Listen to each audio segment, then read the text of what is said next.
After suffering several devastating fires that destroyed much of Kingsburg around the turn of the 20th century, the newly incorporated city of Kingsburg saw the need for a municipal water system. On January 15, 1912, a new 122-foot water tower was erected in the downtown park, and the Kingsburg Volunteer Fire Department was formed. The new city water system included a network of fire hydrants and connections to every home within the city limit. The Kingsburg Water Tower stood high above the only park in town, the downtown park. The first flag was mounted atop the water tower and its dedication on February 22, 1922. Before the invention of two-way radios, the police were summoned by a flashing light attached to the water tower, and during World War II, a red light was used to warn planes.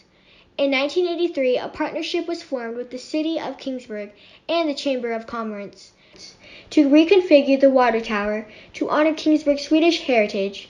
It took 2 years to convert the 73-year-old tower into the Swedish coffee pot you see today. The placement of this marker, placed in front of the Kingsburg Fire Department with the water tower in the background, has special significance given both were established in the same week in 1912.